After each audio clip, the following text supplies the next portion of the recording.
Bueno, una vez definidos los recorridos aleatorios, lo que vamos a hacer ahora es calcular algunas probabilidades que son de interés en este tipo de procesos. Ten en cuenta tener al lado los documentos que te he adjuntado para que puedas seguir también la clase de manera escrita. La primera cuestión es cuál es la probabilidad de que en los n saltos el recorrido aleatorio S sub n sea siempre positivo. Esto lo podemos escribir de la siguiente manera. ¿Cuál es la probabilidad de que S sub 1 sea mayor que 0, S sub 2 sea mayor que 0, etcétera, hasta S sub n sea mayor que 0, sabiendo que al final S sub n tiene que valer A menos B. ¿Y por qué A menos B? Bueno, porque A recuerda que es el número de saltos a la derecha, A es el número de saltos a la derecha y B es el número de saltos a la izquierda. Entonces, si hay A saltos a la derecha y B saltos a la izquierda en las n etapas, eso quiere decir que en la posición o en la etapa n, el recorrido S sub n tiene que estar en A menos B. ¿De acuerdo? Bueno, pues resolver esta probabilidad es una probabilidad condicionada, por tanto lo que tenemos que hacer es calcularlo como la probabilidad de la intersección de los sucesos que están arriba menos, con los que están abajo. O sea, sería la probabilidad de que S sub 1 sea positivo, S sub 2, S sub n y S sub n sea A menos B, dividido por la probabilidad de que S sub n sea A menos B. Bien, vamos a comenzar haciendo unos gráficos para ver de qué manera podemos empezar a trabajar con estas probabilidades y a calcularlas. Para comenzar, veamos dos tipos de sucesos y veamos si estos sucesos son favorables o no al numerador y al denominador. Imaginemos que tenemos la siguiente trayectoria para un recorrido aleatorio. O sea, el recorrido parte de la posición 0 y vamos a poner, por ejemplo, 6 etapas.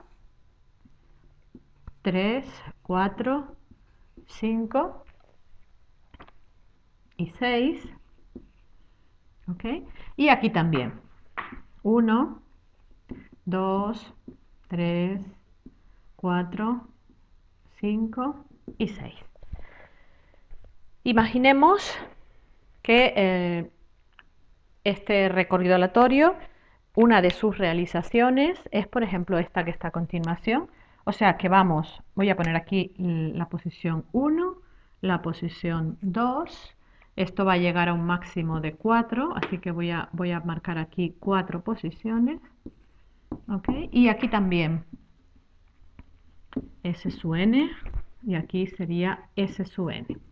Entonces aquí tengo el 1, el 2, el 3 y el 4.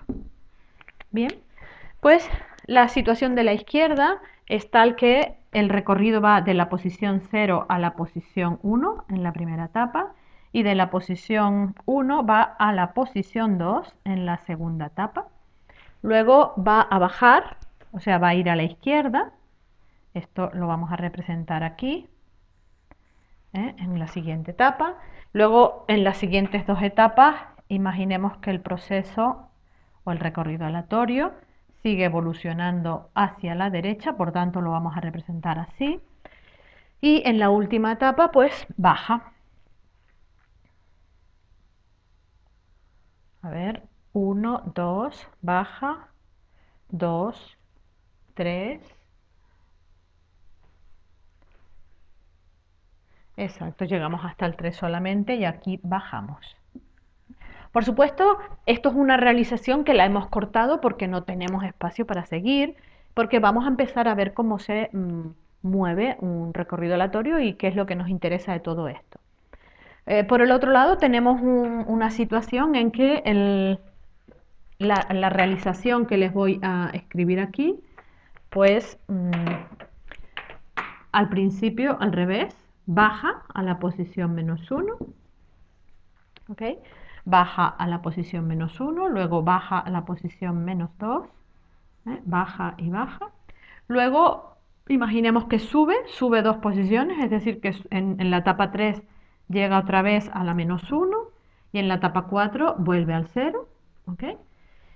Y luego sube dos más, o sea, va a la derecha, ¿vale? Cuando yo digo sube, lo que estoy queriendo decir es que la partícula se mueve a la derecha, porque hemos convenido que esta es la forma en que lo representamos. Bien, entonces aquí tenemos dos representaciones diferentes y la pregunta es, ¿este caso es favorable al numerador?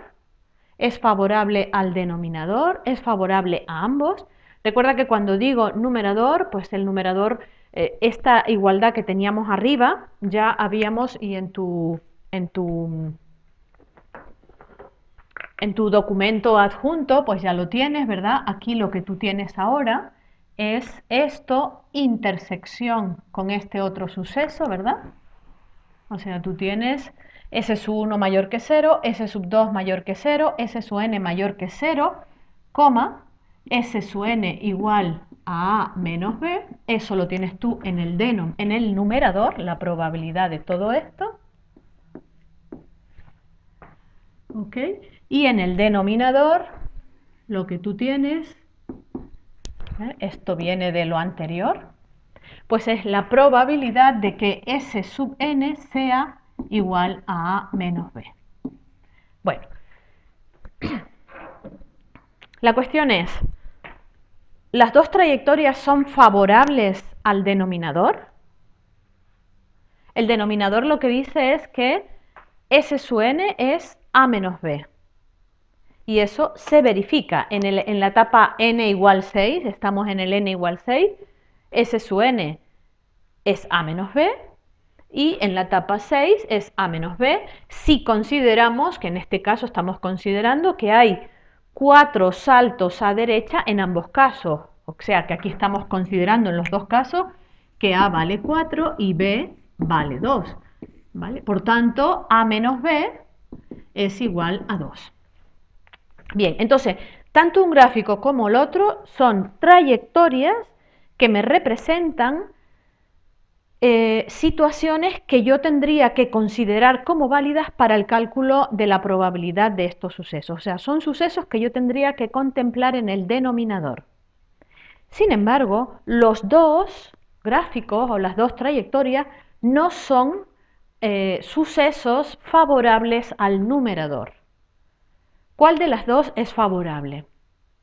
Pues inmediatamente vemos que para que sea favorable tendrían que ser todos los S sub n positivos y el S sub n a menos b. Esta condición se cumple aquí y aquí.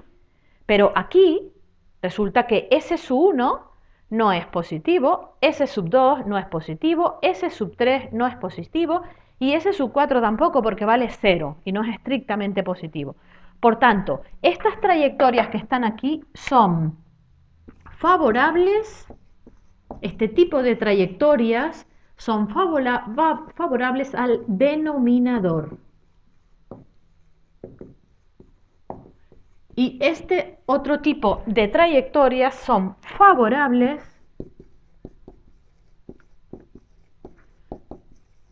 al numerador y al denominador.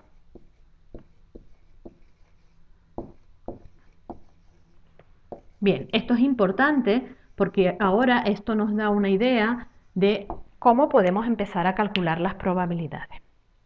Lo que vamos a hacer a partir de ahora es calcular, primero que nada, cuántas trayectorias hay que cumplen esta condición, cuál es la probabilidad de cada una de estas trayectorias para calcular esta probabilidad. Y a continuación vamos a calcular cuáles son las trayectorias que verifican estas condiciones conjuntamente para, cuando tengamos esto, calculamos las probabilidades de cada trayectoria y eso nos va a dar el cálculo de la probabilidad del numerador.